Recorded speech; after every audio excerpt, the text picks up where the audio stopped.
Niagara water falls போயிருந்தோங்க. கோயம்புத்தூர் மாப்பிள்ளையா நம்ம வந்திருந்தாரு. வந்துட்டு அவ்வளோ கை கொடுத்து பேசும்போது ரொம்ப சந்தோஷமா இருந்து, எவ்வளோ பேர் உயரத்துக்கு போனாலும் அவர் சந்தோஷமா கை கொடுத்து பேசும்போது மனசு சந்தோஷமா இருந்துச்சு. எப்படியே சீட்டை வாங்கிட்டு உள்ள போயிட்டுங்க. அப்படி பார்க்கும்போது நம்ம அதிரப்பள்ளி அருவி மாதிரி வாட்டர் ஃபால்ஸ் கொட்டிட்டு இருந்தது. ஐ லவ் பல்லடம்னு வச்சிருந்தாங்க. பல்லடம்னால ஐ லவ் தானே, அதுல பல்லடம் ஐ லவ். நம்ம பையா படத்துல வர மாதிரி தமனாக்கா சிவா இங்க பாரு என்னமா அருவி கொட்டுதுன்னு பேசுவாங்கல்ல, அதே மாதிரி பல்லடத்துல நம்ம அருவியா கொட்டிட்டு இருந்ததுங்க. நம்ம ஆடி 18 நோம்பி எங்க தான் இருக்குதுங்க. தூரி அங்கும் இங்கும் எல்லாம் பூரா ஆடிட்டு கிடந்ததுங்க. ஜம்முன்னு பார்த்துட்டு என்ஜாய் பண்ணிட்டு இருந்தாங்க குட்டீஸ். இவர் தாங்க நம்ம தலைவர். இவருக்கு மிட்டாய் வாங்கி கொடுத்து செம ஹாப்பி ஆயிட்டாருங்க. குதி பாத்தீங்களா எப்படி போய். அதுக்கப்புறம் இன்னொரு கேம் பால் கேம்ல இறக்கி விட்டுங்க. தலைவர் செம ஹாப்பியா பால் அங்கேயும் இங்கேயும் 8 வருஷம் ஜம்முன்னு விளையாண்டு இருந்தாரு, மேல தூக்கி வீசிட்டு. அதுக்கப்புறம் நெக்ஸ்ட் பாத்தீங்கன்னா சிகரெட் டியூஷன் இருக்காதீங்க, 90s கிட்ஸ் மிட்டாய்ங்க. அதை பார்த்து எனக்கு ரொம்ப சந்தோஷமாயிருச்சு. அத்தனை மிட்டாய் இருந்தது, புளி மிட்டாய், ஜாமு, சத்திர மிட்டாய், எல்லா மிட்டாயும் இருந்தது. அதெல்லாம் பார்த்துட்டு ரொம்ப சந்தோஷப்பட்டேன். 90s கிட்ஸ் பாத்தீங்கன்னா கண்டிப்பா நீங்க கீழே கமெண்ட் பாக்ஸில் கமெண்ட் பண்ணிருங்க. அங்கே இருக்கிற அத்தனை மிட்டாயும் பார்க்கும்போது கண்டிப்பாக 90s கிட்ஸ் உலகத்துக்கே போன மாதிரி இருந்துச்சு.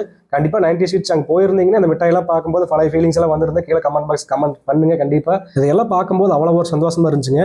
நீங்கள் கண்டிப்பாக நம்ம வீடியோ பிடிச்சிருந்தா லைக் பண்ணி ஷேர் பண்ணி கமெண்ட் பண்ணுங்க. ஸோ மிஸ் பண்ணாமல் நம்ம யூடியூப்ல சப்ஸ்கிரைப் பண்ணிக்கோங்க. So bye, Tata.